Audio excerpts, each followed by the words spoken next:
ada perusahaan e-commerce ya Iya, di Indonesia itu pernah ngalamin masalah kayak websitenya lambat setiap ada flash sale gitu. oke, Terus IT-nya bingung nih, mhm, kenapa bisa lambat? oke, Karena dari server itu kelihatannya normal-normal aja. Masalah-masalah yang paling sering kita jumpai itu yang pertama itu aplikasi sering lambat ya tanpa iya, kita sadari juga. Menanggulangi war problem yang tadi kita bicarakan, kita juga harus cari cara nih supaya nggak saling menyalahkan gitu, saling divisi. Tapi semuanya bicara data nih dan artinya itu perlu ada, sistem monitoring aplikasi.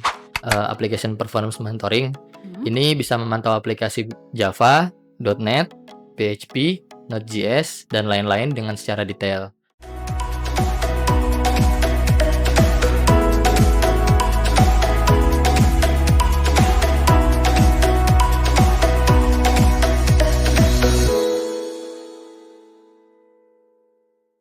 Halo Pendar Cerdas, kembali lagi bersama saya Nurma di podcast Pendar Cerdas, tempat kita membahas solusi B2B IT yang membuat bisnis kita lebih efisien, aman, dan tentunya lebih cerdas.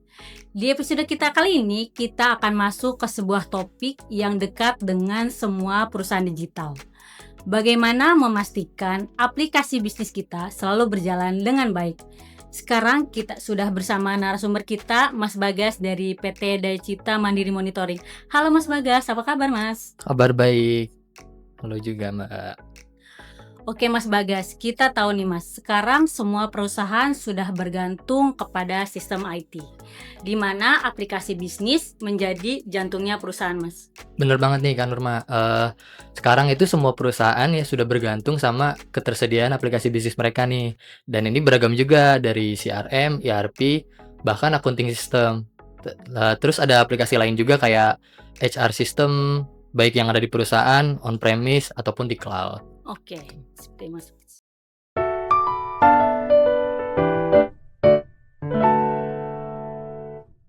Oke nih Mas Bagas, hari ini hampir semua bisnis bergantung kepada aplikasi nih Mas.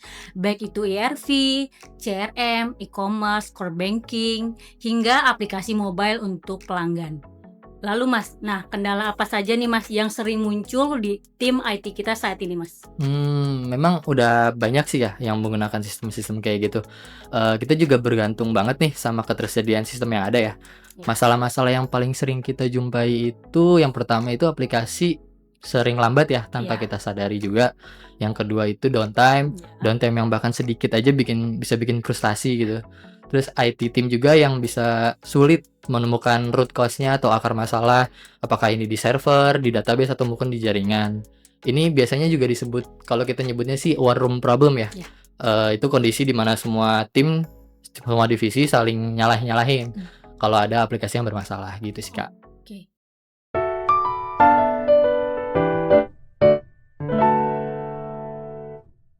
Nah Mas Bagas, kalau ada nih Mas masalah di work problemnya, apa yang harus kita lakukan Mas? Iya, untuk, menanggulangi war problem yang tadi kita bicarakan, kita juga harus cari cara nih supaya nggak saling menyalahkan gitu, saling divisi. Tapi semuanya bicara data nih, dan Ya. artinya itu perlu ada, sistem monitoring aplikasi. Nah, jawabannya itu bisa ada dari solusi kita yaitu, Manage Engine Application Manager, Oke. atau yang kita biasa sebut itu APM. Nah, APM itu solusi untuk, application performance monitoring dari Manage Engine, Kak. Oke Mas, terkait APM nih, apa sih Mas tujuan dari APM nih? Tujuannya sih sederhana ya, Kak, ya. Ya. Ini cuman aplikasi ini itu memastikan semua aplikasi enterprise itu berjalan dengan optimal, Oke. memberikan insight real time tentang performa, Hmm? bisa bantu tim juga untuk menemukan root cause atau akar dari permasalahan yang tadi kita bicarakan. Lalu APM ini bisa monitor end to end, mulai dari server, database, middleware, web service, hingga, user experience juga kita bisa monitoring. Oke, seperti Mas. Bagus sekali Mas Bagas.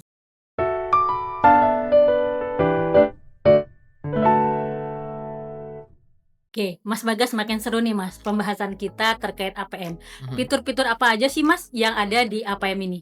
Fitur-fiturnya ada banyak ya, antara lain itu bisa kita jelasin itu yang pertama, application performance monitoring. Mhm. Ini bisa memantau aplikasi Java, .NET, PHP, Node.js, dan lain-lain dengan secara detail. Yang kedua itu ada infrastruktur monitoring.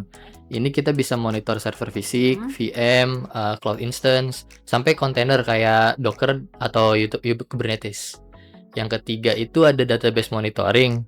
Ini database monitoring itu mendukung Oracle, SQL, MySQL, Postgre, Cassandra. Masih banyak juga sih sebenarnya kalau untuk database monitoring.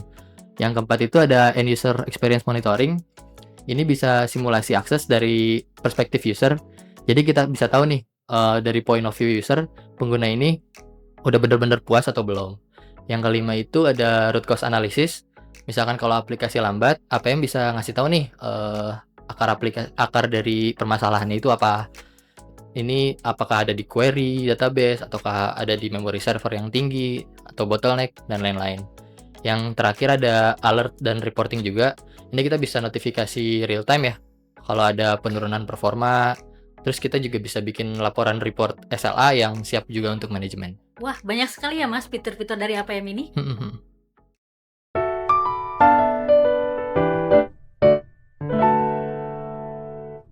Oke Mas Bagas, ada nggak sih Mas contoh penerapan dari APM ini sendiri? Untuk contoh penerapannya misalnya nih Kak, ada perusahaan e-commerce ya Iya. di Indonesia itu pernah ngalamin masalah kayak websitenya lambat setiap ada flash sale gitu. Terus IT-nya bingung nih, kenapa bisa lambat? Karena dari server itu kelihatannya normal-normal aja. Nah, kalau dari Manage Engine APM ini, dia bisa nemuin root cause-nya nih Kak. Misalkan kalau dari Manage Engine itu dia ngasih tahu query database-nya ini makan waktu terlalu lama, execution time-nya terlalu lama. Nah, setelah dikasih tahu Manage Engine bahwa itu yang problem, terus dioptimalkan, performanya bisa meningkat, lalu downtime-nya juga bisa berkurang, dan alhasil ya revenue-nya saat flash sale itu melonjak sih Kak. Wah, keren sekali ya Mas contoh penerapannya.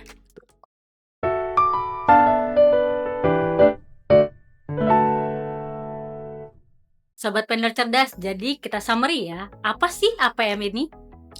Jadi Manage Engine Application Manager itu solusi application monitoring ya, yang bisa bantu perusahaan untuk menjaga performa aplikasi, nemuin root cause juga dengan cepat, juga bisa mastiin pengalaman pengguna juga tetap optimal. Bagi enterprise, healthcare, pemerintah, ataupun manufaktur, APM itu bukan opsional lagi ya, tapi wajib untuk bisnis digital tetap kompetitif. Nah Mas Bagas, kalau kita ingin mencoba nih Mas, APM ini gimana ya? Kalau mau tertarik ya, mau lebih lanjut demo, bisa hubungin partner resmi itu ya, Manage Engine di Indonesia, salah satunya itu PT Daya Cipta Mandiri Monitoring. Atau kalian bisa akses www.dcmmonitoring.com atau bisa kontak langsung ke tim sales DCM. Oke, luar biasa sekali Mas Bagas. Terima kasih atas penjelasannya Mas Bagas. Sobat Pendor Cerdas, terima kasih sudah mendengarkan podcast Pendor Cerdas. Jangan lupa follow, share, dan nantikan episode kita berikutnya. Sampai jumpa dan tetaplah menjadi pendor yang cerdas, pendor yang berkualitas.